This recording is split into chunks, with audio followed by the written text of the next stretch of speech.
Hi, everyone, and welcome to the webinar. My name is Laura Calderon Fuentes. I'm the South America Assistant Research Manager at ACLED. And in this session, we will be discussing ACLED's recent report titled Colombia-Venezuela Cooperation on Border Security is Necessary for Investment, but Unlikely in the Short Term. The report delves into the importance of the border between both countries for economic opportunities and how it has also attracted the interest of several armed groups who have exploited tense relations between Bogotá and Caracas to dispute the control of criminal economies. With the election in Colombia of right-wing Abelardo de la Espriella as the new president and the interim presidency of Delcy Rodriguez, we will be facing a new chapter in bilateral security relations between both countries, and that is what we will be discussing today. And for that purpose, we have a stellar panel. First, we have Tiziano Breda. He's a senior analyst for Latin America and the Caribbean at ACLED.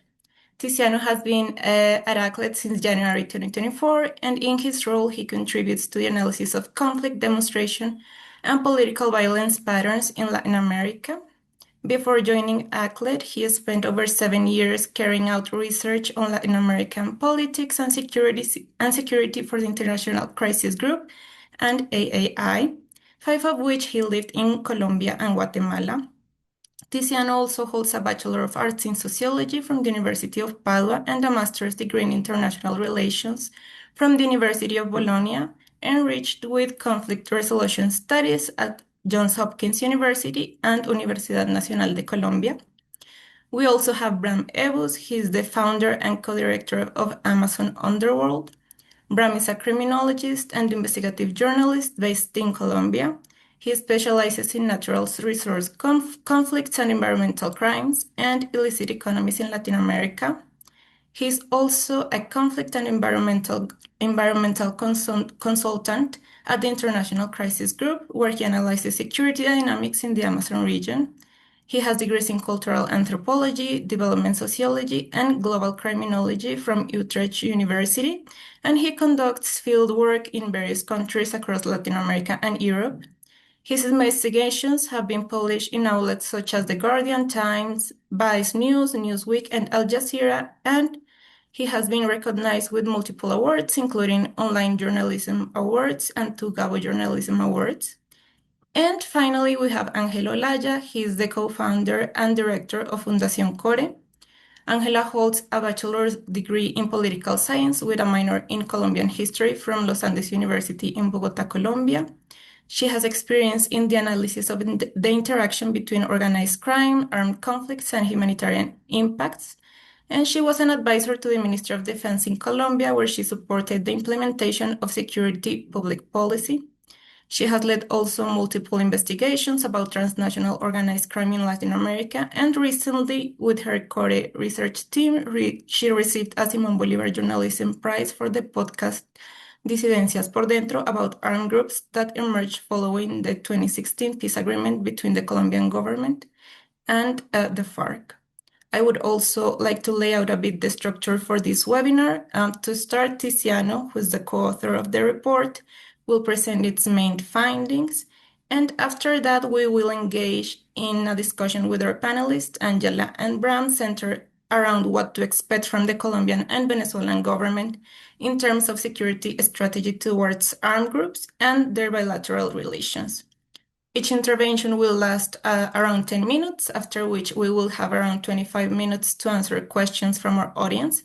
So we invite you to use the Zoom Q&A function to post your questions, and we'll do our best to address them during this session or afterwards. And I would also like to remind our audience that the recording for this webinar will be available in ACLED's YouTube channel afterwards with subtitles in Spanish. With that, I give the floor to Tiziano, who will share the main findings of the report. So Tiziano, could you give us a bit of an overview of the main conflict hotspots along the border, armed groups that operate there, and the main risks? Sure. Thank you very much, Lara, for the introduction, and thanks to Bram and Angela for joining and enriching this timely conversation. Well, first of all, before starting, I think I speak on behalf of all of us to send thoughts and prayers for those who've been affected by the earthquakes in Venezuela, an event that whose catastrophic impact I think will also have consequences for much of what we will be discussing today in terms of dynamics between governments along the border, security, humanitarian, economic, and so on and so forth.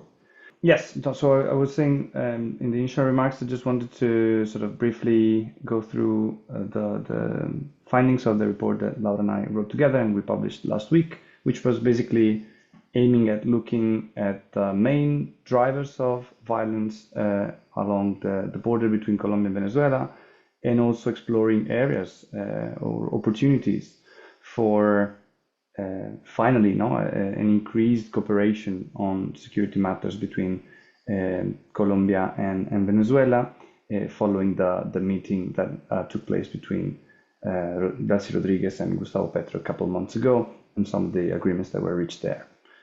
So, of course, as Laura was mentioning, the border is rich in resources, it's full of trade and economic opportunities, but it's also attracted a number of sort of armed groups' interests in illicit economies that develop along the border. The most important probably are the ones that are mentioned there. So the extortion to the oil and coal mining sectors, illegal mining at large of gold and rare earth minerals, and indeed, the armed groups that sort of exploit these oil and mining sectors often attack workers and infrastructure in these sectors, as you can see in the blue dots in the map in the visual.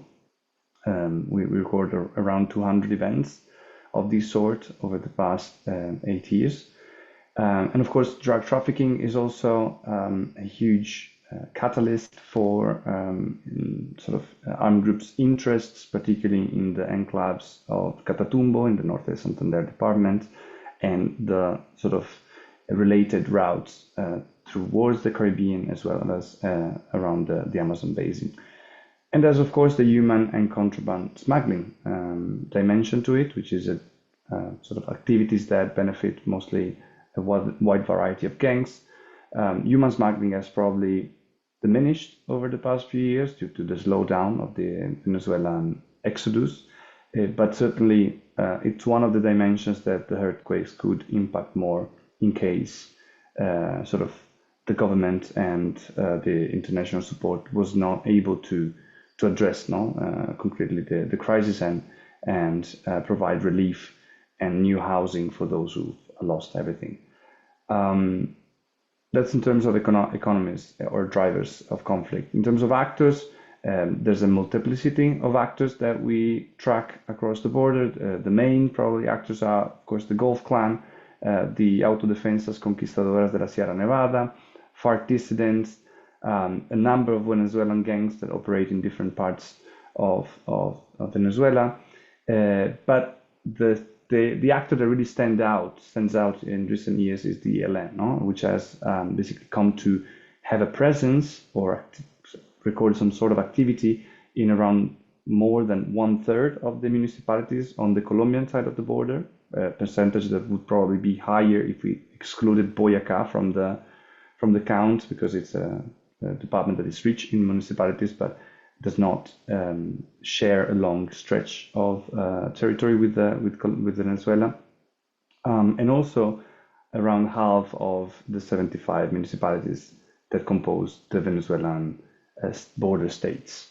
But in the report, we do sort of share the need not to dissect the border. The dynamics that take place along the northern and central part of the border are very much different from what's going on in the south, and the sort of subsequently the ability for both governments to address this crisis also vary, and the possibilities for cooperation to be successful vary accordingly.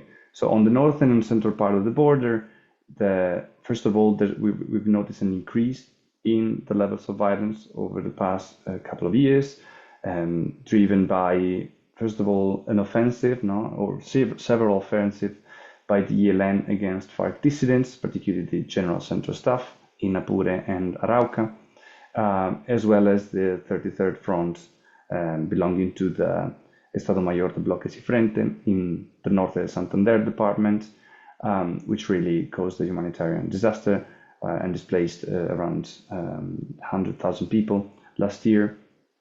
But on the other hand, there's also another conflict that is looming over this side of the border, which is the one between the Gulf Clan and the Autodefensas Conquistadoras de la Sierra Nevada, which has primarily took place or unfolded in La Guajira and Cesar department, increasing the levels of violence in these two departments last year, but increasingly is displacing also southbound towards the Catatumbo region, and almost at the door of the Catatumbo region, an issue that would probably further complicate an already quite dire situation along that side of the border.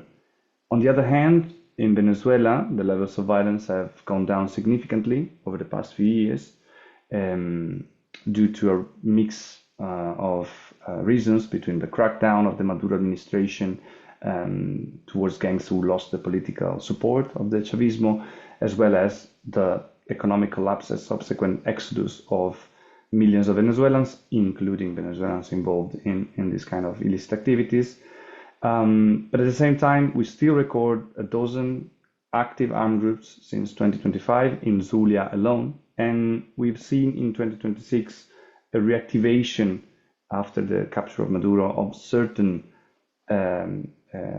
sort of illicit economies, such as extortion and kidnappings, which has already brought that part of the country, particularly the Zulia state, to record similar levels of violence to the whole of 2025 in just the span of 6 months.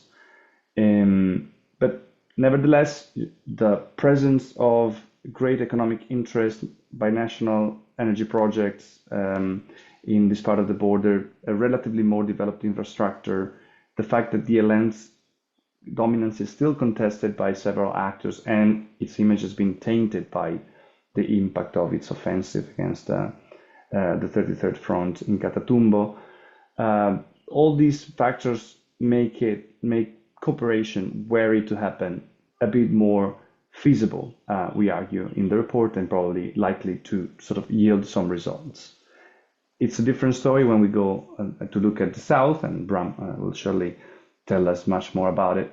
But in essence, sort of we notice that the ELN's presence have stretched towards as far east as the border with Guyana over the years.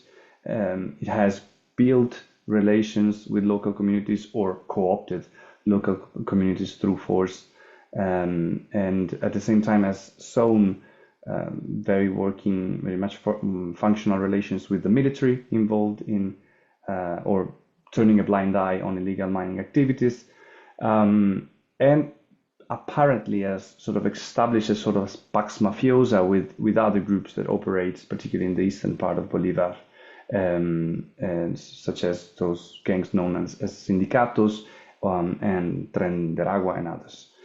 So the violence has also gone down significantly in this part of the border, but it doesn't mean that the situation has improved. Also, the remoteness of these areas, many of these areas, and the lack of reliable information coming out of Amazonas and Bolivar make it also harder to sort of really gather what's going on precisely on the ground, and security forces limited sort of equipment and reach also make it more difficult to think of a possible successful sort of cooperation in this part of the border. Wrapping up, indeed, we just looked also at sort of the response of both governments to organized crime, and we've seen in sort of a shared interest or similar resumption of confrontation towards certain armed groups on both sides of the border, with more military operations against armed groups, both in Colombia and Venezuela since 2024, although for very different reasons. In Petro's case, the resumption of operations against the ELN and the EMC is related to the failure of the negotiations under the total peace strategy, whereas probably for Maduro it was more an issue of regaining legitimacy after the disputed 2024 elections and an attempt to showcase commitment against drug trafficking to prevent a military action. Probably it was unsuccessful in that regard. In any case, these actions have been disjointed, and armed groups have only benefited from it.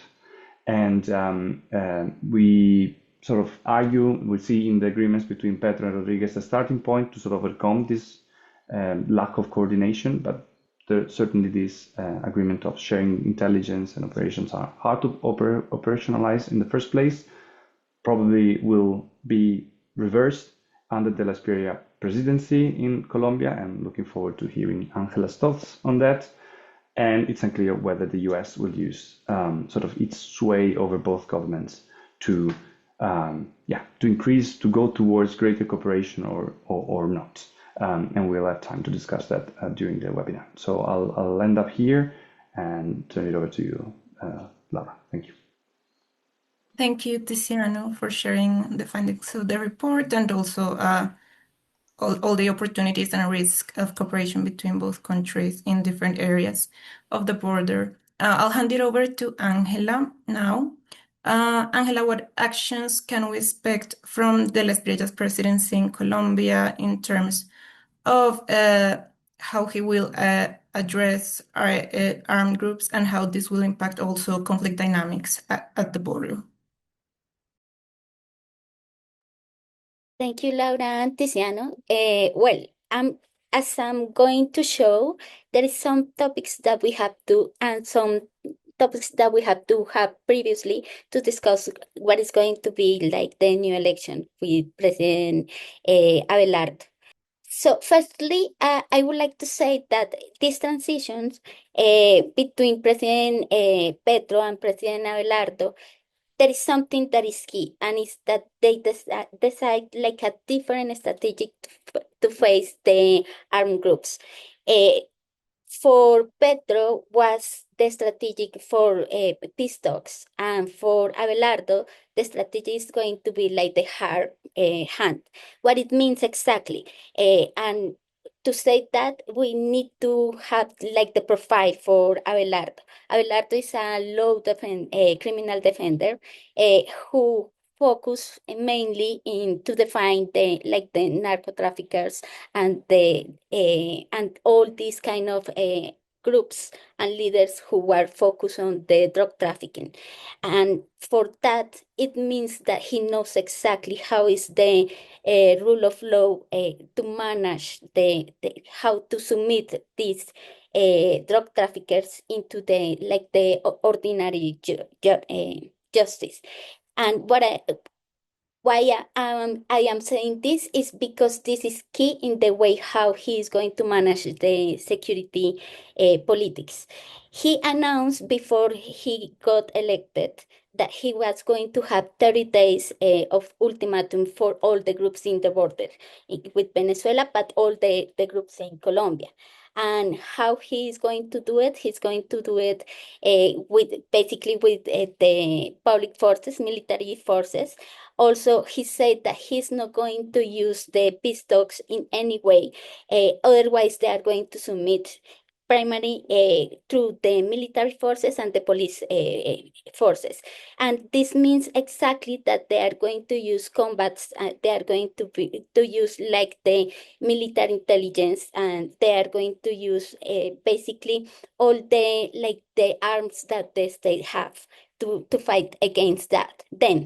But there is an issue with this, and is that he's relating this security policy with the criminal economies. And it means that they are going to focus on aerial fumigation, eradication. They are going to focus basically in the first step of the chain for drug trafficking, but not the focus on the chains that are more important in the border with Venezuela, that are all those that are sending to Central America and USA. The other issue is what he inherited from this transition. And as Tiziano said, there are several groups in the border, and most of these groups have peace talks with the current government. And as you see in the right screen images, most of the groups that are asking for like a new peace talk with the new government, they are saying that they hear what he was saying, they hear what was he presenting for this strategic, but basically what they are saying is that they have the governability in their territories, and if they have the governability in their territories, it means that probably not just with military and police forces are going to be okay to have a relationship with them. I'm not going to stop too much in describing what's going on during the total peace, because I think Tiziano described it perfectly, so I'm not going to stop there. But I just want to say something, and it's that most of them, there are like the main commanders are requests for US aid to be in extradition. Here, I would like to focus in one of the case studies, the case study that is Santa Marta and La Guajira, with the Autodefensas Conquistadoras de la Sierra and the AGC. It, and with the strategy that Abelardo de la Espriella is proposing, focus in to fight against each group, like if they were the only group controlling the territory in this area, means that probably they could do that. They could do what they want to do. That is just uh, have combatants, have some fightings, and that's it, and capture like the main commanders. But as we see with the La Guajira and Santa Marta, probably that is not the best way to do it, because there is multilateral actors that works in both sides of the borders, especially for AGC or Clan del Golfo, that use La Guajira and all the Caribbean border to send the drugs to Central America and USA. And that's why they are fighting with the Autodefensas Conquistadoras de la Sierra, which means that at the end of the day, all the focus could have really good like political impacts, but no have a really good strategy to actually fight against the group.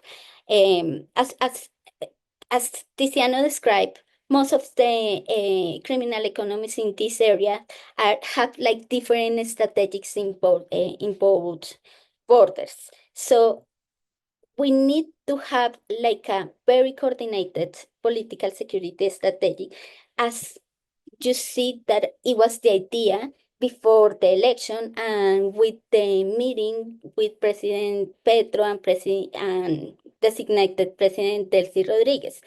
That was focused on some certain things that are important. The joint military planning, the intermediate intelligence coordination and sharing, and the socioeconomical strategies and projects. But there is one issue with this, and these are just proposals. There is no a full strategic to do that, and a full institution architecture to do that, which means that at the end of the day, that's the main challenge for this president, to create the full architectural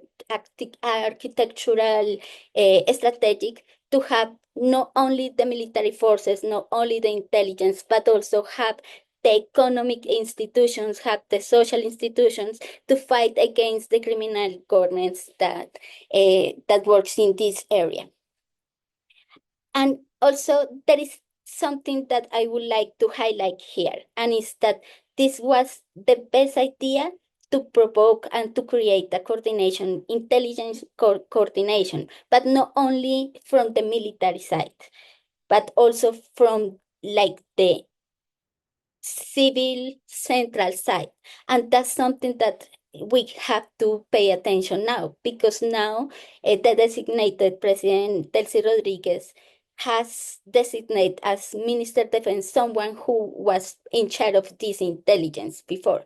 So probably what we will see is trying to not just undermine the groups from the military side, but also undermines the group from the military, from the political alliances, probably. So what could continue or what could not continue with this chain of President de la Espriella? And I will say that probably as they agreed to fight against organized crime as the main focus for the collaboration, probably they will go to focus only in drug trafficking, but no other criminal activities.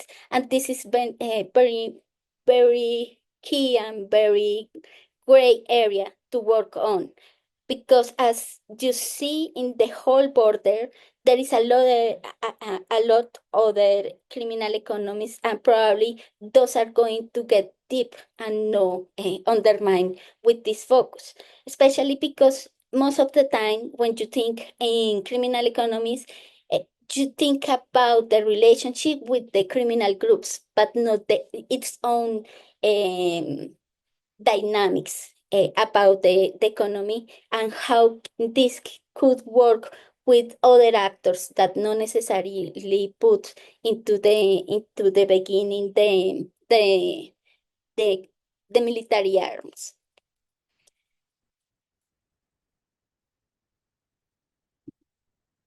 Finally,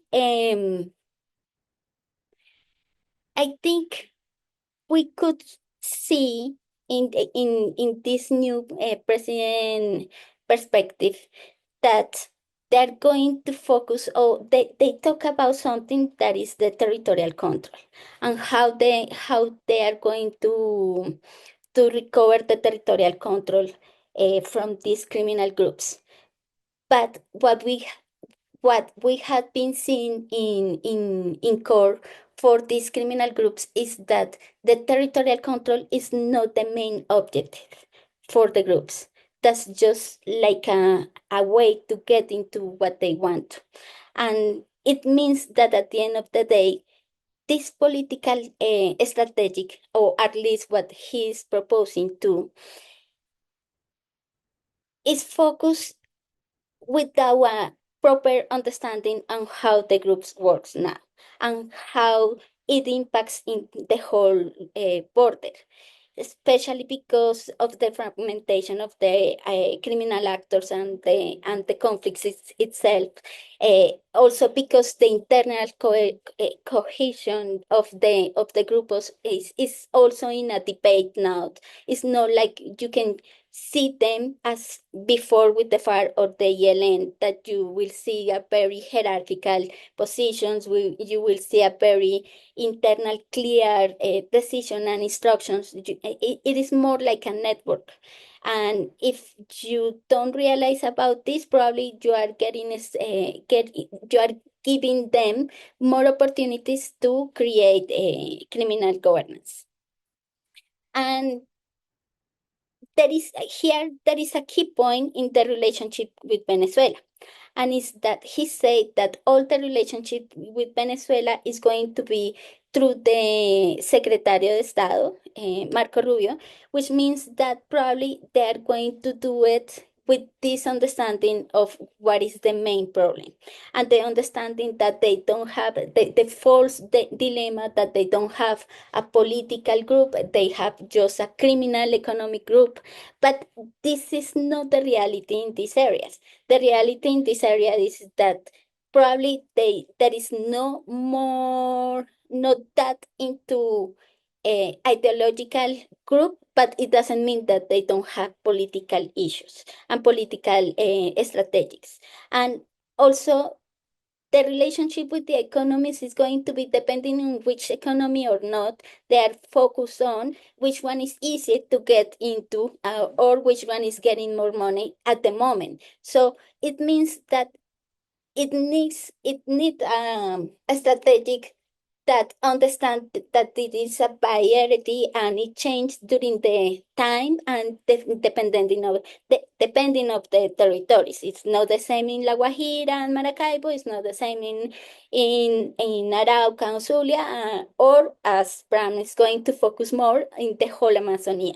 It's very different between them. So what we expect about this proposal is probably like to have a very hard year trying to to to put the military forces in like the best activities that they can do, but probably with a demoralization of the forces as well, and asking for more money to get increase the capacities, probably the intelligence capacities. And finally, I would like to say that the limits of this have certain topics that I would like to discuss. I'm not sure in which ways it's going to be, but there is certain questions that I have. For instance, when Marco Rubio and the military forces were facing the crisis of the Catatumbo in 2024 and what is going on in 2025, it is not clear if you try to focus for doing like a balance of what he has said about trying to implement a new Colombian plan, referring like to the plan from the 2000s. If you try to do that in Catatumbo, to focus in a certain area with the best capacities of the military forces, the best capacities of intelligence for police, even though you will have a balloon effect. And we don't know how it's going to move that balloon effect. It could be in the border area in the north, it could be going down, or it could be moving forward Venezuela. And if you move to Venezuela, probably it is going to be hard to have an accountability on how the humanitarian balance is going to be. Especially because the whole humanitarian architecture for Venezuela is getting an increase, but this is focused on the disaster that we now have in Venezuela with the air stroke, but also it is a humanitarian architecture that is focused on that, not in facing the effects of the conflict. The other issue that I don't know exactly how it's going to move, but probably we need to think about it, is the disconnection with the ground realities. And it means I had been saying about the criminal governance that all this group has in their territories. But this is not only the criminal governance related with economies or related with certain rules about who is going to to take advantage of micro trafficking or extortion or kidnapping. This criminal governance is more related to have a long period relationship with the population, to regulate all the activities of the population as possible, which means that if they focus in a military strategic only with combats and with fighting against the group, probably what they will receive is that they are going to get stronger the legitimacy that the criminal groups have now. So that's something that we need to keep in mind. The other issue is no clear legal framework. And I know that at least inside Colombia, this is a whole discussion about how it's going to be, how necessary is to face what the groups are challenging. But the truth is that at least what President-elect Abelardo had said is that the legal framework that he's going to offer is a legal framework that doesn't work at all. And if you want to see some results about why I'm saying that, I recommend to see the report that we did with UNIDR about this specific population that are those that get out individually from the groups, from these criminal groups, and they try to find a way to do a transit to civil life. And what you see is the offer that the state has now is a very limited offer that besides trying to keep all these individuals into the civil life, what they are doing is pushing the individual that try to escape from the group to another group. So that's something that we need to keep in mind. At what President de las Playas have said is that he's going to offer that, no more than that, which is going to be like a tie tension also with the courts about this. And finally, the big questions that we all have about De La Espriella and his 19 days to recover the country is how much he has to do that. Because at this moment we had a fiscal deficit and I have debit that we had to define how are we going to do. And if he said that he's going to put all the money or most of the money into the military strategy and focus on that, probably what is going to happen is that they don't have a proper sorry, I forgot the name even in Spanish. They don't have a proper idea of which capacities need the money more than having more gas, put more money for food for the tropas. They don't have like a list of capacities well done. So it is most likely that they are going to between the military forces and the police fight and competition and have a competition because of those results. And as we see previously in other governments, this kind of competition is not the most democratic way to do it because create like negative incentives to to push the line, especially when you have to give results to receive the money. I think I'm going to leave here, Laura. Thank you. Thank you, Angela, for your insights on this topic. Before I move on to Bram, I would like to remind our audience to pose your questions using the Q&A function in Zoom. So please, Bram, could you tell us a bit about the main challenges that both countries are facing in the southern part of the border, especially related to illegal mining, and how this shift in policy from the Venezuelan government could change or alter the equilibrium that's been reached in the Venezuelan mining arc until this point. Thanks, Laura, and thanks, ACLED and Tiziano, for hosting this webinar session. Let me straight dive into it. When we talk about the southern Colombia-Venezuela border, this is a hugely geostrategic area of interest when we look at its corridors in terms of drug trafficking, but also when we understand the presence of natural resources, specifically in the Orinoquia and Amazon areas. Oftentimes, when we look at the Colombia-Venezuela border, we see violence erupting in the northern and central parts, but not so much in the south, which begs the question whether there's a certain calm when it comes to conflict dynamics, whether armed actors are not present in these areas of the border, or whether something different is going on. Let me quickly share one of the slides of representation I made. Time-wise, I can't definitely not do the whole presentation, but if we look at the southern border of Colombia, Venezuela, we see multiple armed groups, specifically the ELN, the National Liberation Army, which is a Colombian guerrilla organization founded in the 1960s, and the Segunda Marquetalia, with its Acacio Medina Front, which is a faction of a FARC dissident franchise.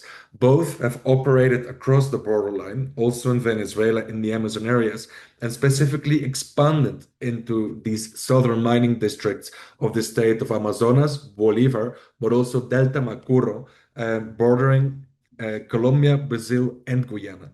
These groups are present because of the mineral riches, but also when we look into something which is really interesting, specifically this year, which is changing drug trafficking routes. What we have seen is that the Amazon and its thousands of rivers and tributaries offers huge potential to drug traffickers to funnel drugs through the jungle, of course, with the objective to reach port cities on the Atlantic, specifically in Guyana, Suriname, French Guiana, and Brazil, which are routes towards Western Africa and Europe.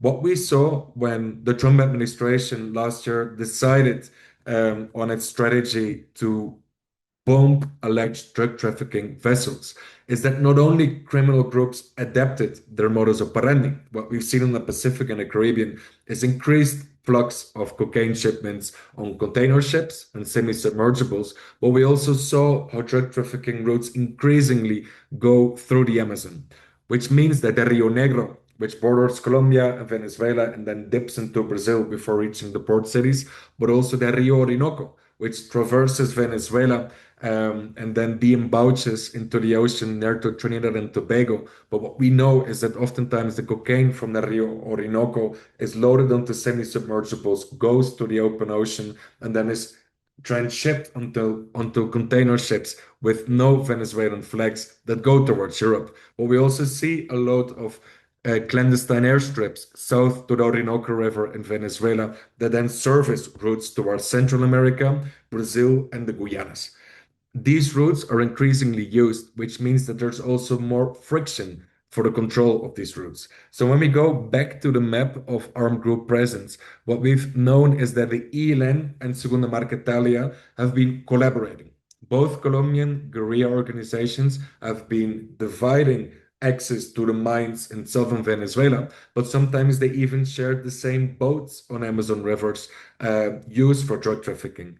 Nevertheless, the criminal alliance between the ELN and Segunda Marquetalia came to a brutal end in August last year, when we saw that the ELN basically set up a trap for the Segunda Marquetalia near Puerto Colombia along the Rio Negro and tried to eradicate some of its leadership in the Amazon. And then we saw a dispute erupting between the Segunda Marquetalia and the ELN, affecting in Colombia, specifically Guinea and indigenous communities, and in Venezuela, Amazonas, but also part of Bolivar state.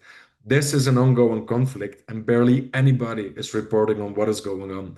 Only 2 or 3 weeks ago, we had armed clashes between the ELN and Segunda Marquetalia in Bolivar state in Venezuela, in the most western municipality of Cedeño, where we've had hundreds of families displaced and the use of landmines as well, which is a novelty in the state of Bolivar and Venezuela. And of course, what is going on with the so-called kinetic attacks on Tren de Aragua leadership, and of course, the unfortunate massive earthquake at the Caribbean coast. There's barely anybody talking about the ongoing clashes in Amazonas and Bolivar state and Venezuela. What is also really important to mention is that these frictions are not only occurring because of contested drug trafficking corridors. What we see is that there's a huge interest in something which is called critical minerals. For those who don't know what critical minerals are, which included myself up to basically a year ago, is that critical minerals are a mix of, for example, what we detected in Venezuela, tantalum. Tantalum is the 10 of coltan, tungsten, but also rare earth elements. These are the minerals and elements that we need for modern technology, but also for the defense industry. And with massive defense spending as of lately, we know that the increased demand for critical minerals also means that those who control mining will wield more power. And this goes for these non-state armed groups on both sides of the Colombian-Venezuelan border. So all these pictures that you see in the slide are pictures that we took during our fieldwork, both in Venezuela and in Colombia, to understand what is present in the subsoil. We tried to make a map of occurrence of some of these critical minerals and rare earth elements. You can see their presence in the Amazon area, where we mapped the presence of a whole list of things that you can see. But when we showed this map to a Venezuelan geologist and asked him, what do you think of what we could identify? He laughed out loud and he said, this map is okay, but it's geo-fantasy. This is what we know what is present, but most deposits are not mapped yet. So this is uncharted terrain. But what we know is that sometimes lawmakers decide that if they want to conserve Amazon rainforest, there's this attitude that it's best not to know what's there so we can protect it. But this is a foolish attitude because meanwhile in Bogota, the State Geological Service has basically no idea about the presence of critical minerals in Orinoquia and Amazonia. We know that guerrilla groups, illicit extractors, and even communities involved in illegal mining do know very well what they are extracting. Um, we went to the Amazon and we collected samples. Let me stop sharing the slide to maybe show in front of the camera what basically looks as a sort of black sands. These are the critical minerals that are being mined now in the Amazon and Orinoquia. And sometimes it's even unknown what exactly it is. So we see communities involved in illicit extraction selling these minerals sometimes for the price of a potato, but they're selling something really valuable. So something that we could identify is that a mix, what they call black sands, is being exported and trafficked through various routes. In Colombia, we see that these black sands, often marketed as thin concentrate, are taken to port cities like Buenaventura and Cartagena, then it's exported as thin. But we also know that in Venezuela, these minerals are sold by irregular groups, including Colombian guerrilla organizations, to Venezuelan state companies who then export it through Maracaibo and La Guaira. Most of this goes to China when we look in hindsight. Some of it also went to Europe, which is still a market and transit market for critical minerals. But all of this is going to change. And what I'm going to say now, I think, is really important. For the last few years, we've been trying to track conflict dynamics, illicit extraction, funding violence, and its international buyers. Of course, we know that the cocaine mainly goes to Europe and the US. The critical minerals mainly go to China. What we see is that the Trump administration escalated its tensions over the continent. There's a whole narrative coming from Washington that there's a need to counter terrorist groups and drug trafficking cartels. So, what we have seen is the bombing of alleged boats, which didn't change the quantity but professionalized organized crime and changed the routes. We've seen how they've been bullying governments in Latin America, such as in Venezuela, but also in Ecuador. And we also know the pressures from Washington onto Colombia to present results. The real objective that is argument argued in Washington is to tackle these criminal organizations. But what we actually have seen is that the kinetic strikes, the heavy-handed approach, didn't really address the root drivers of organized crime. So when we engage with different stakeholders, which includes law enforcement agencies also from the US, we always try to explain organized crime better than anybody understands that communities are just another commodity. And if you want to win a conflict, specifically in these very difficult terrains like the Amazon rainforest, you instrumentalize communities to your benefit. It's a human shield. You can get extortion payments from them if illicit economies are not delivering what you hoped for, but also by and under coercion, you can use communities as a force of political legitimization. If you have the communities on your side, for better or worse, it's much easier because these organized crime groups, you cannot simply bomb them. Organized crime groups nowadays are maybe the owner of a bakery, of a fuel station. They are the local mayor. They might even be the local police forces. They're so infiltrated in daily life that there's no way with an only military approach to tackle these organizations. And by bombing these territories, you actually hit civilian structures and therewith push them even more in the hands of organized crime. The current approach by Washington, but also what Abelardo de la Espriella is proposing, very much, very likely will embolden non-state armed groups and organized crime in these territories and provoke a dirty war. What we therefore want to see is addressing the root causes of these problems, which has to do, on the one hand, with providing alternative economic opportunities. We know that many communities in these areas don't want to be minors, they don't want to be involved in drug trafficking, but as long as there's no alternative, it's obvious that you will do whatever is necessary to make ends meet and feed your children. So sometimes we hear the argument, how can we compete with economic opportunities with the profit of drug trafficking or illegal mining? And the answer is pretty simple, you can't. But if you have an alternative, many people will prefer a sane environment, a sustainable plan for their future, and will take a little bit less money. Right now, other options are not on the table, and we need to better understand supply chains as well. Who is financing violence by buying these dirty minerals?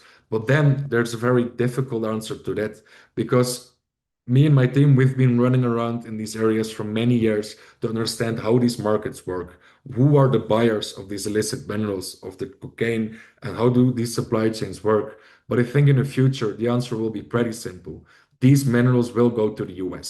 What we've seen in Venezuela after Maduro was whisked away from Caracas by US special forces, we've seen tremendous pressure for Washington on Venezuela to rewrite the hydrocarbon law and the mining legislation. What we see now is that Venezuela basically opened its sector for investments from the United States, but the situation in the southern mining districts hasn't changed. We still have Colombian guerrilla organizations, Venezuelan organized crime, both working in cahoots with Venezuelan state forces to extract illicit resources. Right now, we know that Washington wants these resources because they grant whoever can buy them with a strategic advantage. This is why Washington doesn't want China to continue to access Venezuela's strategic resources. We know that Trump invested billions in the US private sector to refine rare earth elements, but they still need the raw resources, and we think they're going to get them in Venezuela. And as things stand now, we see that there's little caution with human rights, environmental protection, the rights of indigenous populations, all living in these mining districts. And there's a huge risk for the US private sector as well. Because as things stand, groups, including groups that are declared as foreign terrorist organizations, are involved in this extraction. If these minerals go to the US corporations will be financing non-state armed groups that are on sanctions list, and they will expose themselves to judicial action. So we think that in these conflict-prone and conflict-affected areas, there needs to be a strategy of conflict mitigation, of alternative economic opportunities, of working alongside local communities and changing the realities of these territories, which at the end also implies that if you work on this, there will be less cocaine going to Europe and to the US, and these illicit minerals will stop to finance non-state armed groups. But right now, what I think is that everything points to the wrong solutions. So we need to rethink strategies if we want to curb crime and non-state armed groups. Because what's on the table now in terms of solutions, and I very much concur with everything Angela has said, will only trigger more violence in the areas and will only permit illicit markets to flourish. Time-wise, I tried to rush through this presentation. There's much more to say, but maybe we have a few minutes left for questions as well. Thank you, Bram, for your insights on the southern part of the border. We would like to inform our audience that we will be extending this session around 5 to 10 minutes, so you have time to also post questions if you have. I would like to now move forward with the questions, and this one it's specifically for Tiziano.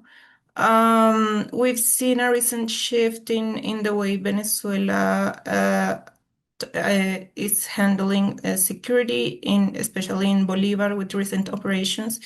And with the recent earthquake, the focus from the government has gone elsewhere. So how do you think the recent earthquake will impact the stability in Venezuela and also security? Thanks, Lara, and thanks for the questions. I'll try to be telegraphic and just drop a couple of thoughts about that. So when it comes to security, I would say there could be 2 or 3 main possibilities in terms of impact. The first is, of course, that this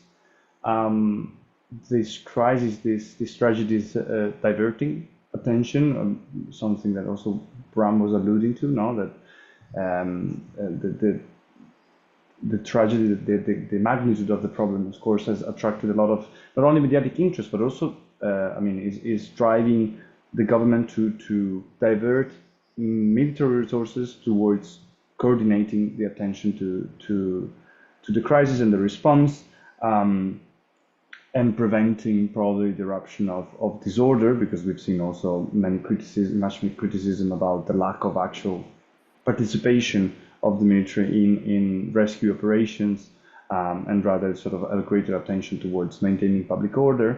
But so on one hand, the military is being diverted. No, the operations are probably not such a priority as they were just a few weeks ago in the mining area of the Orinoco mining arc, and probably this will sort of lower military pressure. On the other hand, the state is also proving to be unable actually to attend to the crisis in an effective way, no? And this is the perfect situation. We were discussing this with Angela before the call, for sort of organizations that have revenues from illicit economies, so other sources of revenues, to try and win the hearts and minds of local communities because of the importance that's been said in this conversation they have for their territorial control, for their ability to impose criminal governance. So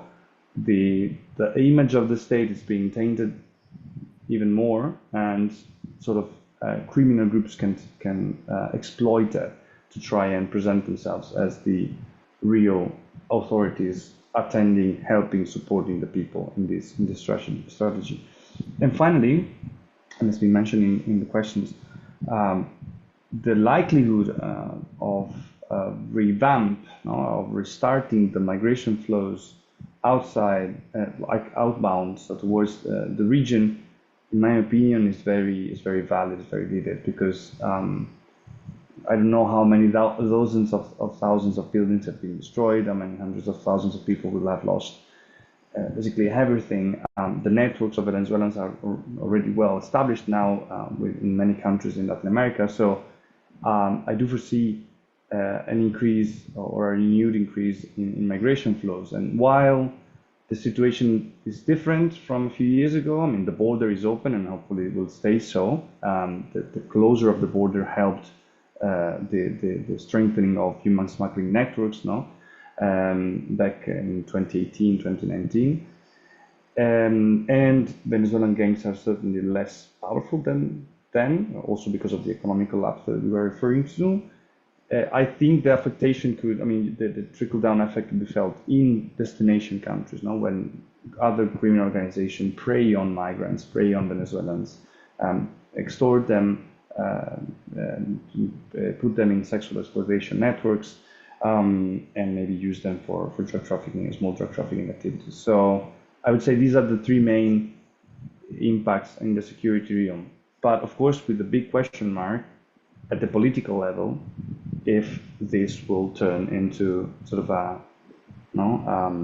or would trigger such a civic movement or demand for resignation that could eventually lead to the fall of the government in Venezuela. This, I think, is an open question that would also reshuffle things in the security realm. Thank you, Tiziano. I would also like to tie this comment here with another question. So it seems like maybe there is not going to be a political obstacle in terms of the cooperation between both countries, since the Venezuelan government is being kind of influenced by the United States and also backed by other right-wing governments in the region. So maybe, Angela, could you expand a bit on the technical difficulties in the bilateral relation between both countries in terms of security at the border? Well, I think the technical issue with this is like, what is the state of the institution right now? And how they arrived to this cooperation. From the Venezuelan government, as we know, there is all the civil institutions and the military forces, they have been undermined during the last years, which means that they are not in the same level. They don't have the capacity, they don't have the training, they don't have like a full rethinking about the um, the the doctrinal aspect that it needs to be done, and the discussion about what kind of group and what is the like the sense of the threat that they are facing.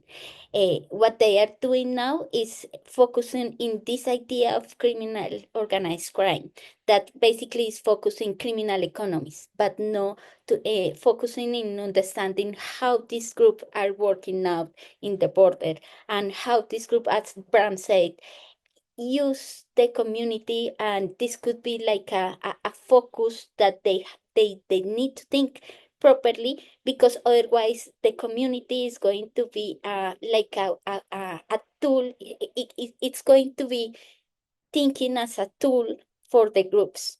So from the Venezuelan perspective, the capacities and the whole doctrinal aspect need to be reviewed and updated. And from the Colombian side, specifically, the way how they had been thinking the threats, how they had been thinking the border is working now is an old way to see it, but also it is focusing in three strategic or three tools.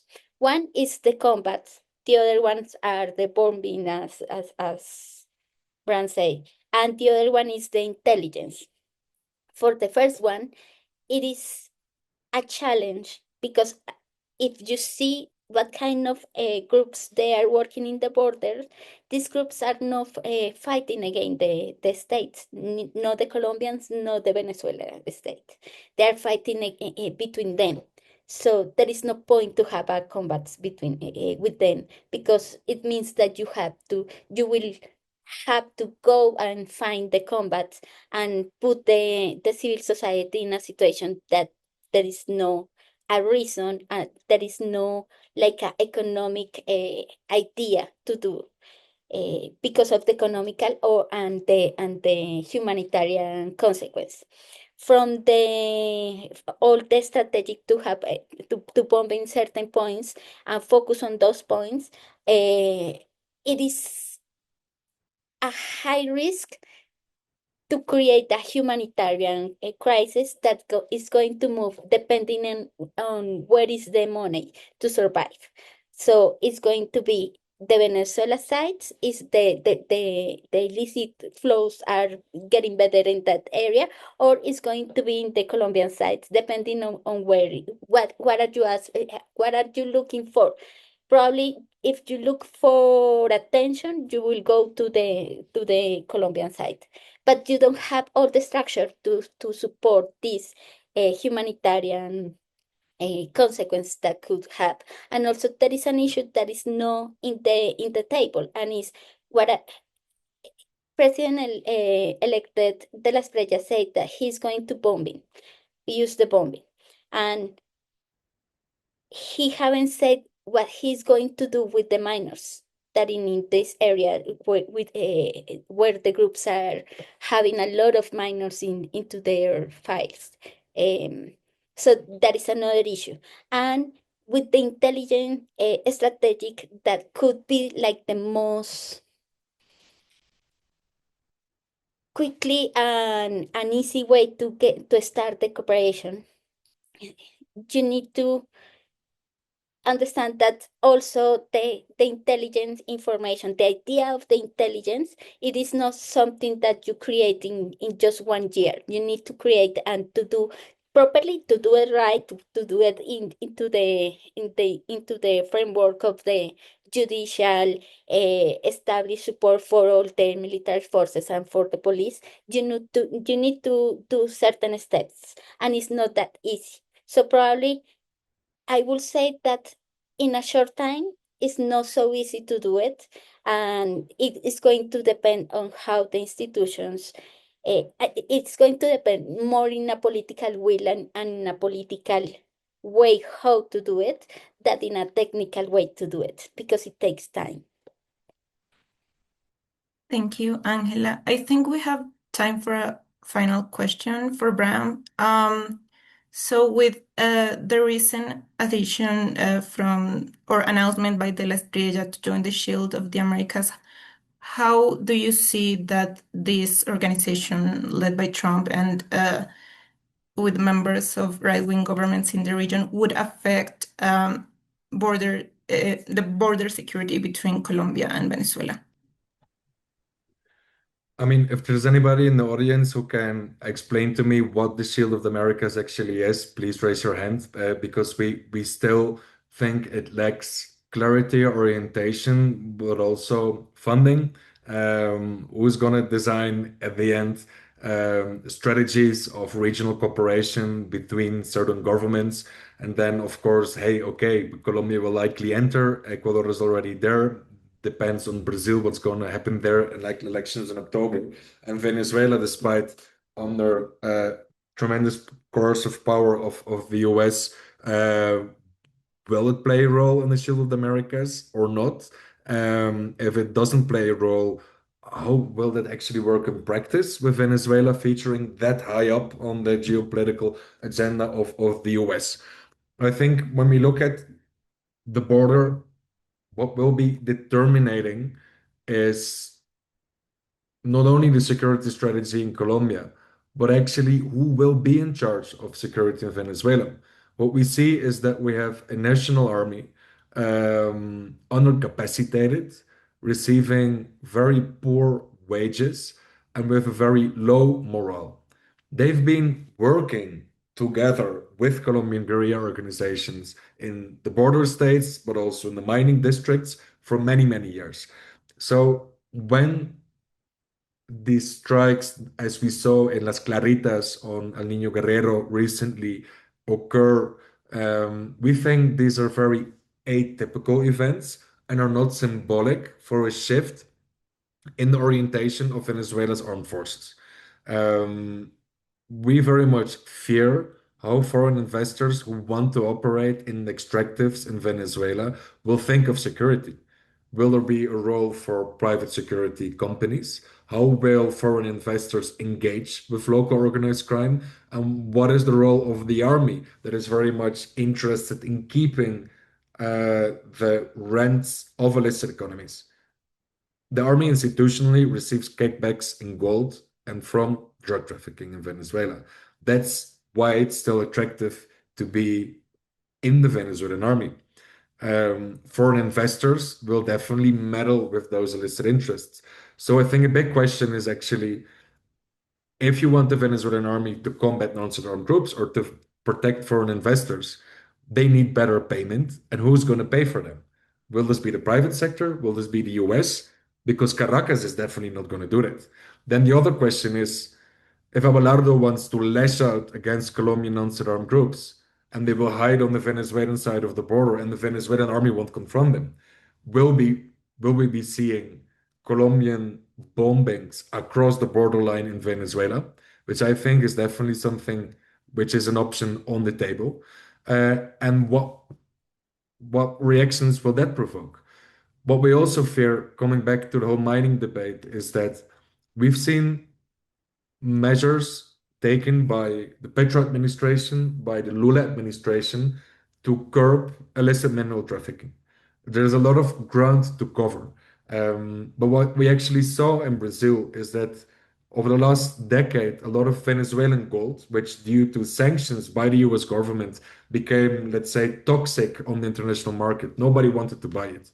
So Venezuelan gold went to Brazil, and gold, which has no DNA like a diamond, can be laundered into the legal supply chain very easily. So we saw Venezuelan gold popping up in Colombia, in the Guyanas, in the Caribbean, in Brazil. But when Lula started to crack down on illicit gold trafficking, suddenly we saw an influx of the roots.